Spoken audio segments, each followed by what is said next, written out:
சுகைன விடுமுறை பெற்று கொழும்புக்கு பேச்சுவார்த்தைக்காக போயிருந்த டாக்டர் ராமநாதன் அர்ஜுனா இன்றைக்கு திரும்பவும் சாவகச்சேரி ஆதார வைத்தியசாலைக்கு வந்திருந்தார். தன்னுடைய கடமைகளை சில நிமிஷங்கள் பொறுப்பேற்று சில ஆவணங்களில் கையொப்பமிட்டதுக்கு பிறகு அங்கிருந்து வெளியேறியிருக்கிறாரு. இன்றைக்கு சாவகச்சேரி ஆதார வைத்தியசாலையில் என்ன நடந்தது, டாக்டர் ராமநாதன் அர்ஜுனாவினுடைய அடுத்த கட்ட நகர்வு என்ன, இந்த பிரச்சனைக்கு முற்றுப்புள்ளி வைக்கப்பட்டிருக்கா, சாவகச்சேரி ஆதார வைத்தியசாலை பிரச்சனைக்கு தீர்வு கிடைச்சிருக்கான்ற பல விஷயங்களை பற்றி தான் இந்த காணொலியில் பார்க்க போகிறோம். அதோடு சேர்த்து டாக்டர் ராமநாதன் அர்ஜுனா சம்மந்தமாக நான் கடைசியாக போட்டிருந்த காணொலி கடுமையான விமர்சனத்துக்கு உள்ளாகி இருந்ததை நான் பார்த்தேன். அது சம்மந்தமான சில விஷயங்களையும் உங்களோட பகிர்ந்து கொள்ளலாம்னு சொல்லி நினைக்கிறேன். அதுக்காகத்தான் இந்த காணொலி என்னன்றதை விளக்கமாக பார்க்கலாம். வணக்கம், நான் கிருஷாந்த் ராஜன். எனக்கு இருக்கிற ஊடகங்கள், அது இலத்திரனியல் ஊடகங்களாக இருக்கலாம், அச்சு ஊடகங்களாக இருக்கலாம், இல்லாட்டி எல்லாரோட கைகள்லையும் இருக்கிற சோஷியல் மீடியா நவீன ஊடகங்களாக இருக்கலாம். ஒரு நபரை ஹீரோவாக்குறதுக்கான சக்தியும் இருக்குது, அதே நபரை ஒரு செகண்ட்லேயே ஜீரோ ஆக்குறதுக்கான சக்தியும் அந்த ஊடகங்களுக்கு இருக்குது. இப்போ ஊடகங்களை கையாளுற நேரத்தில் மக்களுக்கான புரட்சிகரமான மாற்றங்களை முன்னெடுக்கிறதுக்கு முயற்சி எடுக்கிற நபர்கள், மக்களுக்கான சேவையை நோக்கி நகர்ற நபர்கள் மக்கள் மத்தியில் அதிகமான செல்வாக்கு இருக்கிறவர்கள் அந்த மீடியாக்களை கையாளும் போது கொஞ்சம் கவனமாக இருக்கிற நேரத்தில் தங்களுடைய நோக்கங்கள் அடைஞ்சு கொள்றதுக்கு அது பேருதவியாக இருக்கும். அந்த மாதிரி டாக்டரும் சில விஷயங்களில் கவனம் செலுத்தலாம் என்று சொல்லி ஒரு அன்பான வேண்டுகோளாக நான் என்னுடைய கடைசி காணொலியில் சில விஷயங்களை பதிவு செஞ்சிருந்தேன். அது பலராலையும் பிழையாக விளங்கி கொள்ளப்பட்டிருக்கிற மாதிரியான கருத்துக்களை தான் பெரும்பாலும் பார்க்க முடிஞ்சுது. ஊடகங்கள் நினைக்கிற பட்சத்தில் ஒரு நபரை நான் முதல்ல சொன்ன மாதிரி ஹீரோவாக்க முடியும், அதே நபரை ஜீரோவாக்கவும் முடியும். இதுக்கு ஏராளமான உதாரணங்கள் இருக்குது. மக்களுக்காக செயற்படுற பலர், மக்களுக்காக செயற்படணும் என்று சொல்லி நடவடிக்கைகள் எடுக்கிற முயற்சிகள் எடுக்கிற பலர் ஒதுக்கி வைக்கப்பட்டதுக்கு ஊடகங்களினுடைய பங்கு பல சந்தர்ப்பங்கள் இருந்திருக்கு. இதுக்கு ஏராளமான உதாரணங்கள் இந்தியாவிலையும் இருக்குது, இலங்கையிலையும் இருக்குது, வெளிநாடுகளில் பல இடங்கள்லையும் கூட இருக்குது. அந்த மாதிரியான ஒரு சிக்கலுக்குள்ள டாக்டர் அர்ஜுனாவும் சிக்கக்கூடாது என்ற நோக்கத்தில் தான் அந்த மாதிரியான சில கருத்துக்களை என்னுடைய கடைசி காணொலியில் நான் சொல்லியிருந்தேன். ரெண்டாவது விஷயம், டாக்டர் அர்ஜுனா முன்வைச்ச குற்றச்சாட்டுக்கு டாக்டர் செந்தூரன் சில கருத்துக்களை பதிவு செய்திருந்தார். டாக்டர் செந்தூரன் இந்த மாதிரியான விஷயங்களை எல்லாம் சொன்னார் என்று சொல்லியும் அவர் சொன்ன விஷயங்களினுடைய சாராம்சத்தையும் அந்த பதிவில் நான் சுருக்கமாக சொல்லியிருந்தேன். அதுக்கும் கடுமையான விமர்சனங்கள் இருந்தது. நான் காசை வாங்கி கொண்டு அந்த மாதிரியான கருத்துக்களை சொல்லியிருக்கிறேன், ஊழல் பெருச்சாளிகளுக்கு ஆதரவாக செயற்படுறேன்னு சொல்லி சிலர் விமர்சிச்சிருந்ததை பார்க்க முடிஞ்சுது. எனக்கும் அந்த மருத்துவர்களுக்கும் இடையில எந்த விதமான சம்பந்தமும் கிடையாது. இப்போ இருக்கிற டாக்டர் ராமநாதன் அர்ஜுனாவாக இருக்கலாம், இப்போ குற்றம் சாட்டப்பட்டிருக்கிற மயூரனாக இருக்கலாம், இல்லாட்டி மற்ற மருத்துவர்கள் யாராக இருந்தாலும் கூட அவங்கள நான் நேரில் சந்தித்ததும் கிடையாது, தொடர்பு கொண்டதும் கிடையாது. மீடியாவில் இருக்கிற நேரம் செய்திக்காக வேணும்னு சொன்னால் டாக்டர் சத்தியமூர்த்தியையும் டாக்டர் கேதீஸ்வரனையும் 2-3 சந்தர்ப்பங்களில் தொடர்பு கொண்டு இருக்கிறேன். அதை தவிர எனக்கும் அவங்களுக்கும் இடையில எந்த விதமான சம்பந்தமும் கிடையாது. அரசியல்வாதிகளுக்கும் எனக்கும் சம்பந்தமும் கிடையாது. இந்த யூடியூப் சேனல்ன்றது பிழைப்புக்காக நடத்தப்படுற ஒரு யூடியூப் சேனல் கிடையாதுன்றதை ஆரம்பத்திலிருந்து என்ன பார்க்குறவங்களுக்கு நல்லாவே தெரியும் என்று சொல்லி நான் நினைக்கிறேன். நான் சொல்ல வந்தது என்ன, எல்லாமே ஒரு நபர் மேலே குற்றச்சாட்டு முன்வைக்கப்படுற சந்தர்ப்பத்தில் அவருக்கு பதில் சொல்கிறதுக்கான ஒரு வாய்ப்பையும் நாங்கள் கொடுக்க வேண்டியிருக்கு. சோஷியல் மீடியாலேயே நாங்கள் நீதி கொடுக்குற நீதிமன்றமாக செயற்படுவோமா இருந்தால் அது பிழையான முன்னுதாரணமாக இருக்கும். சம்பந்தப்பட்ட நபர்கள் தங்களுடைய கருத்துக்களை பதிவு செய்யும் போது அதுக்கான சந்தர்ப்பத்தையும் ஏற்படுத்தி கொடுக்க வேண்டியிருக்கு. விசாரணைகளினுடைய முடிவில் என்னென்னு சொல்லி தெரிய வரும், மக்களும் சில விஷயங்களை தீர்மானிக்க முடியும்.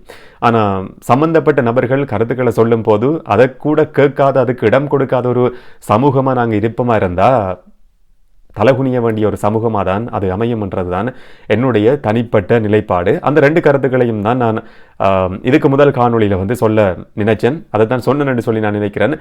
சில நேரங்களில் பிழையாக விளங்கி கொள்ளப்பட்டிருக்கலாம். அடுத்த விஷயம், டாக்டர் ராமநாதன் அர்ஜுனா சுகைன விடுமுறையில் கொழும்புக்கு போயிருந்தார். சில பேச்சுவார்த்தைகளில் கலந்து கொண்டிருந்தார். இன்றைக்கு திரும்பவும் அந்த பேச்சுவார்த்தைகள் முடிஞ்சதுக்கு பிறகு சாவகச்சேரி ஆதார வைத்தியசாலைக்கு அவர் திரும்பி இருந்தார். அங்கே போனதுக்கு பிறகு இப்போ கடமைகள் இருக்கிற பதில் அச்சரிச்சகராக இருக்கிற ரஜீவ் தன்னுடைய கடமைகளை செய்து வராரு. அங்கே போனதுக்கு பிறகு நான் தான் அந்த பதவிக்குரிய நபர் என்று சொல்லி இந்த கொடுக்கப்பட்டிருக்கிற நியமனம் பிழையானது, சட்டவிரோதமானது என்ற பல கருத்துக்களை டாக்டர் ராமநாதன் அர்ஜுனா ரஜீவுக்கு எடுத்து சொன்னதை பார்க்க முடிஞ்சது. டாக்டர் ரஜீவும் கூட அந்த கதிரையிலிருந்து எழும்பி ஒதுங்கி நின்று இடத்தை கொடுத்தார். அதுக்கு பிறகு அந்த பதில் அத்தியட்சகர் கதிரையில் ராமநாதன் அர்ஜுனா அமர்ந்து கொண்டு தன்னுடைய சில செயற்பாடுகளை முன்னெடுத்ததை பார்க்க முடிஞ்சது. சில ஆவணங்களில் நான் இன்றைக்கு கையொப்பமிட்டேன் என்ற மாதிரியான கருத்துக்களை வெளியில் வந்ததுக்கு பிறகு டாக்டர் ராமநாதன் அர்ஜுனா சொல்லியிருக்கிறாரு. எப்படியா இருந்தாலும் கூட டாக்டர் ரஜீவ் இன்றைக்கு ஊடகங்களுக்கு கருத்து சொல்லும் போது சொன்ன ஒரு விஷயம், அர்ஜுனா சொல்லியிருக்கிறாரு அந்த பதவியை நான் வகிக்க முடியும் என்று சொல்லி அவர் இங்கிருந்து வெளியேறி இருக்கிறாரு. மருத்துவர்களும் மற்ற ஊழியர்களும் தங்களுடைய சாதாரணமான வளமையான கடமையை வந்து தொடர்ச்சியாகவே முன்னெடுத்து வராங்க. எந்த விதமான பிரச்சனையும் கிடையாது என்ற விஷயத்தை டாக்டர் ரஜீவும் சொல்லியிருந்ததை பார்க்க முடிஞ்சது. டாக்டர் ராமநாதன் அர்ஜுனா வெளியில் வந்ததுக்கு பிறகு மக்களால் சிலரால் வந்து தோளை தூக்கி கொண்டாடப்பட்டதை பார்க்க முடிஞ்சது. திரும்பவும் சொல்ல வர விஷயம் இதுதான், அன்றைக்கு இருந்த மக்கள் கூட்டத்தையும் இன்றைக்கு இருக்கிற மக்கள் கூட்டத்தையும் ஒப்பிட்டு பார்க்குற நேரத்தில் இருக்கிற வித்தியாசத்தை வந்து உங்களால் விளங்கிக் கொள்ள முடியும் என்று சொல்லி நான் நினைக்கிறேன். அந்த மக்களுடைய ஆதரவு குறைகிறதுக்கு முதல்ல டாக்டர் சாதிக்க நினைக்கிற பல விஷயங்களை சாதிக்க வேண்டி இருக்கு, அதை நோக்கி நகரணும் என்ற கருத்தை தான் இதுக்கு முதல் காணொலியிலையும் நான் பதிவு செய்திருந்தேன். இன்றைக்கு வந்து அதை பார்க்க முடிஞ்சுது. அன்றைக்கு இருந்த மக்களினுடைய ஆதரவுன்றது இன்றைக்கு இல்லை, குறைஞ்சிருந்ததை பார்க்க முடிஞ்சுது. டாக்டர் ராமநாதன் அர்ஜுனா சொன்ன ஒரு விஷயம் என்னன்னு சொன்னால், இங்கிருந்து நான் வெளியேறி இருக்கிறேன், அவரே அந்த கடமைகளை எடுத்துக்கொள்ளட்டும். ஆனால் சுகாதார அமைச்சினுடைய அதிகாரிகள் நாளைக்கு வடமாகாணத்துக்கு விஜயம் செய்ய இருக்கிறாங்க. வந்ததுக்கு பிறகு மக்கள் உங்களுடைய குறைபாடுகளை வந்து அவங்களுக்கு சொல்ல முடியும். இப்போ நான் இங்கிருந்து வெளியேறி இருக்கிறேன், அடுத்த கட்டம் எடுக்கப்படுற நடவடிக்கை சம்பந்தமாக ஒரு தெளிவான பதிலை வந்து டாக்டர் ராமநாதன் அர்ஜுனா இந்த சந்தர்ப்பத்தில் சொல்லாமல் அங்கிருந்து போனதை பார்க்க முடிஞ்சுது. சுகாதார அமைச்சினுடைய அதிகாரிகள் நாளைக்கு வந்ததுக்கு பிறகுதான் அடுத்த கட்ட தீர்மானம் எடுக்கப்படும் என்ற மாதிரியான கருத்தையும் அவர் சொல்லியிருக்கிறாரு. இதில் டாக்டர் ராமநாதன் அர்ஜுனா சொல்லியிருக்கிற இன்னும் ஒரு மிக முக்கியமான விஷயம் என்னன்னு சொன்னால், இப்போ வடக்கு கிழக்கில் இருக்கிற வைத்தியசாலைகள் அபிவிருத்தி செய்யறதுக்காக சில திட்டங்கள் முன்னெடுக்கப்பட இருக்கு. 2 தொடக்கம் 3 வருஷங்களுக்கு உட்பட்டதா இந்த திட்டம் இருக்கும். இதில் வெளிநாட்டில் இருக்கிற புலம்பெயர் மக்களினுடைய நிதி உதவியையும் பெற்றுக்கொண்டு ஒரு திட்டத்தை முன்னெடுக்கிறதுக்கு அரசாங்கம் தீர்மானிச்சிருக்கு, சுகாதார அமைச்சு தீர்மானிச்சிருக்கு. அந்த திட்டத்தினுடைய பணிப்பாளராக நான் நியமிக்கப்படுறதுக்கான வாய்ப்பு இருக்கு. அந்த கடமைகளை பொறுப்பேற்று நான் செயற்படுவேன். வெளிநாட்டில் இருக்கக்கூடிய புலம்பெயர் மக்கள் உங்களுடைய பணத்தை, நிதியுதவியை வந்து சுகாதார அமைச்சுக்கு அனுப்ப முடியும். அங்கே செலவு செய்யப்படுற ஒவ்வொரு சதத்துக்கும் என்னுடைய ஃபேஸ்புக் பக்கத்தில் வந்து கணக்கு காட்டப்படும் என்ற மாதிரியான கருத்தையும் டாக்டர் ராமநாதன் அர்ஜுனா இன்றைக்கு பதிவு செஞ்சிருக்கிறாரு. அடுத்தது வந்து தனக்கும் அரசியலுக்கும் இடையில் எந்த விதமான சம்பந்தமும் கிடையாது, சுகாதாரத்துறையை வந்து மேம்படுத்துறது மட்டும்தான் என்னுடைய நோக்கம் என்ற மாதிரியான கருத்தையும் அவர் சொல்லியிருந்ததை பார்க்க முடிஞ்சது. தன்மையில முன்வைக்கப்பட்டிருக்கிற விமர்சனங்களுக்கும் சில பதில்களை வந்து டாக்டர் ராமநாதன் அர்ஜுனா பதிவு செஞ்சிருந்ததை பார்க்க முடிஞ்சுது. தொடர்ச்சியாகவே அவருடைய ஃபேஸ்புக் பதிவுகளை பார்க்குறவங்களுக்கு தெரியும், தன்மையில முன்வைக்கப்படுற எல்லா விமர்சனங்களுக்கும் அதில் வந்து அவர் பதில் சொல்லியிருக்கிறாரு. இன்றைக்கும் ஒரு புது விமர்சனம் முன்வைக்கப்பட்டிருந்தது, அதை நான் இதில் பகிர்ந்து கொள்ள விரும்பலை. அதுக்கும் ஒரு பதிலை வந்து டாக்டர் பதிவு செஞ்சிருக்கிறாரு.